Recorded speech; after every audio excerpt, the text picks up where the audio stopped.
Dans l'épisode précédent, nous avons vu comment effectuer des recherches à l'aide du formulaire qui se trouve dans la page d'accueil. Cela, je tape D, il va me récupérer sur le site de la Golia tous les résultats qui ont la lettre D à l'intérieur, que ce soit à travers le titre ou bien la description ici du projet.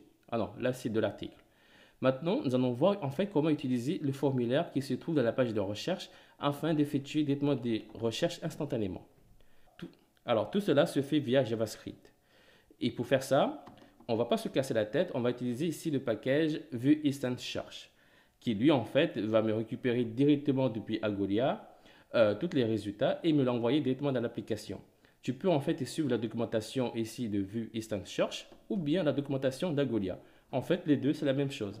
Alors, moi, je te recommande fortement aussi de regarder la documentation d'Algolia parce qu'il t'explique vraiment en détail le fonctionnement de Vue Instant Search.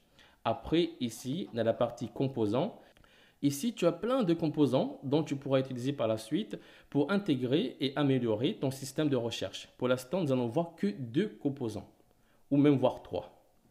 Allez, moi, en fait, je vais suivre la documentation d'Algolia. Alors, d'abord, il faudrait installer Vue Instant Search. Alors, j'y descends un peu.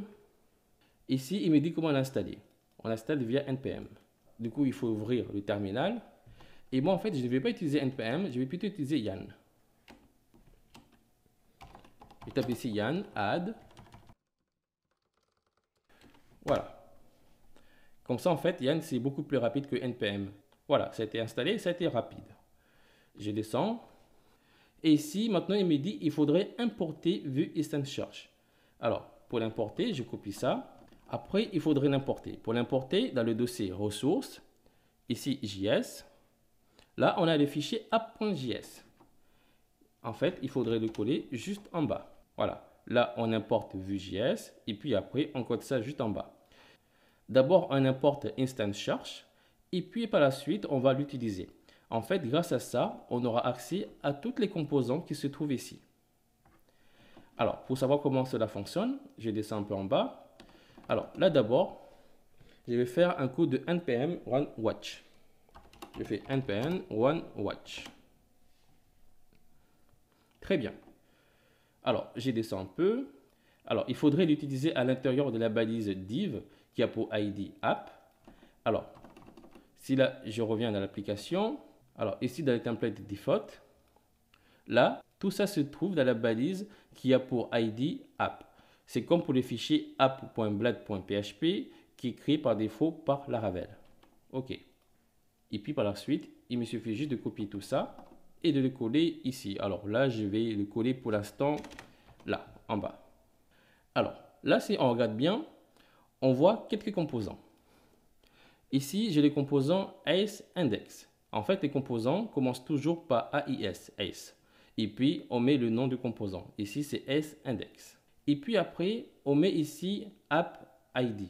Ici, en fait, on met l'ID de l'application. Là, on fait appel à la fonction config qui, lui, si là je clique là, je viens ici, là, on récupère directement l'ID de l'API. OK. Et puis maintenant, il faudrait récupérer ici la clé de l'API. Alors, si là je regarde, ici en fait, Algolia va me générer automatiquement une clé qui va sauvegarder dans la mémoire cache et qui sera en fait réutilisable tous les 24 heures. Et pour générer ce mot-clé, il va l'attacher en fait au modèle article qui n'existe pas. Je vais plutôt utiliser en fait le modèle post.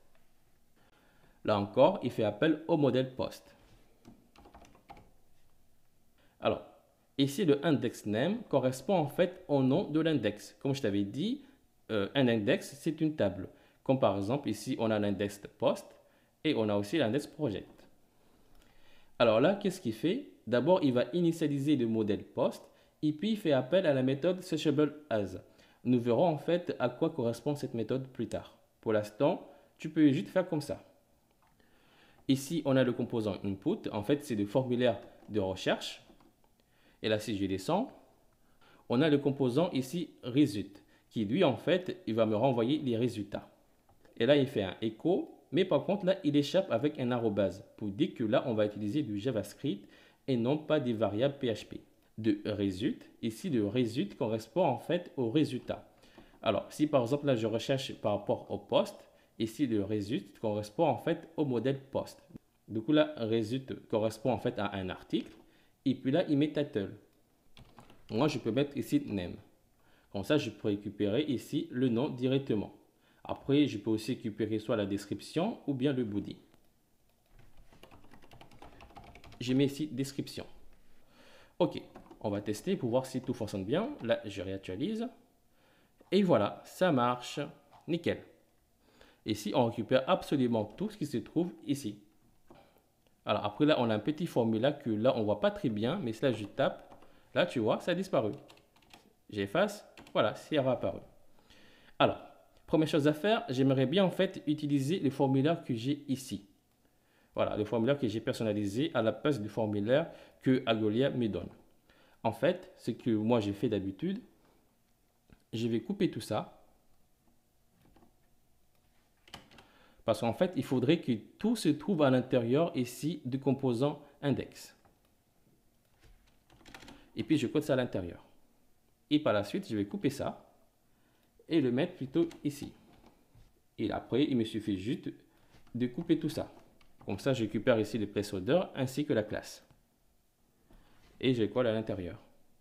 Voilà, c'est tout. Et là, je peux enlever ça. Et là, si je réactualise, là, tu vois que rien n'a changé. Mais si par exemple, là, je fais des recherches sur ça, tu vois, nickel. Après, maintenant, il me suffit juste de personnaliser ici les résultats pour qu'ils ressemblent en fait à ça. Et là aussi, c'est très simple. Alors, comme tout ce qui se trouve à l'intérieur ici, c'est considéré en fait comme une boucle. Du coup, en fait, je vais couper tout ça. Voilà. Et je le mets ici, en bas. Je colle.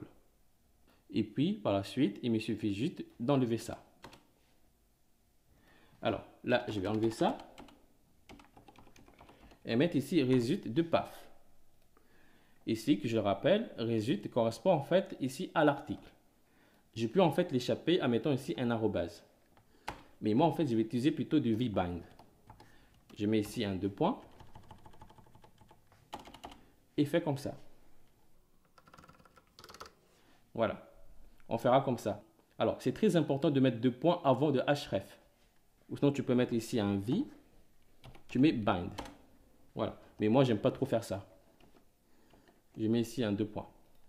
Après là, je vais l'échapper. Je mets un arrobase. Et je mets résulte de name. Pareil pour ça. Je mets un arrobase. Je mets résulte de description. Alors, j'ai descends ici. Là, je vais couper ça.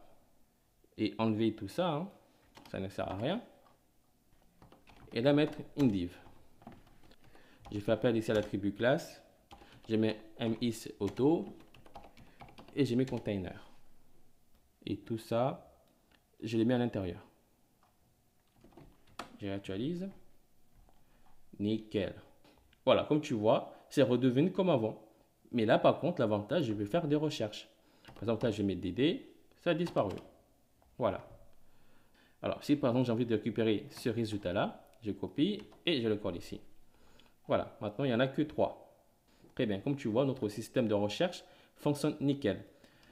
Voilà, nous verrons par la suite comment en fait utiliser d'autres composants, comme par exemple pour afficher la liste des catégories, aussi des utilisateurs qui ont posté un article, et puis par la suite nous verrons aussi comment personnaliser un composant, etc.